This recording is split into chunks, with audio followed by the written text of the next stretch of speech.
17వ శతాబ్దం హృదయంలో మహారాష్ట్ర కొండల నుండి ఒక వీరుడు ఉద్భవించాడు. కాలసర్వంలో ఒక వారసత్వాన్ని సృష్టించడానికి పుట్టాడు.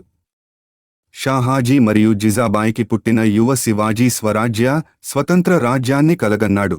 దుర్మార్గం నుండి విముక్తి పొందడానికి యుద్ధకళలో శిక్షణ పొందిన అతని సంకల్పం అశక్యం, అతని దృష్టి స్పష్టం. అతను నమ్మకమైన యోధుల సమూహాన్ని సమీకరించాడు.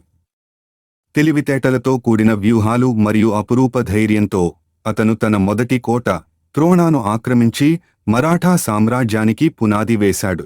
ఛత్రపతిగా పట్టాభిషేకమయ్యాక శివాజీ మహారాజు ఆశల జ్యోతిగా మారాడు. ధర్మం మరియు శక్తి ధ్వజాన్ని క్రింద ప్రజలను ఐక్యమయ్యాడు.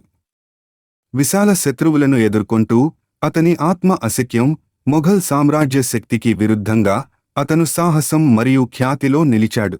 కేవలం భూభాగ యోధుడిగా మాత్రమే కాకుండా అతను ఒక శక్తివంతమైన నౌకాదళాన్ని నిర్మించి తీర రేఖలను రక్షించి అరేబియా సముద్రంపై అధికారం పొందాడు.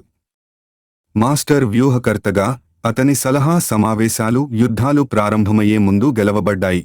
తన తల్లి యొక్క జ్ఞానం మరియు ప్రేమ ద్వారా మార్గదర్శనం అతను కరుణతో నడిపించాడు. ఒక కుమారుడుగా మాత్రమే కాకుండా ఒక రాజుగా కూడా. ఛత్రపతి శివాజీ మహారాజు అతని కథ కేవలం విజయాల గురించి మాత్రమే కాదు, స్వరాజ్య, ధర్మం మరియు స్వతంత్రత యొక్క నిరంతర శోధన గురించి. స్వరాజ్యమే నా శ్వాస, స్వతంత్రతే నా లక్ష్యం.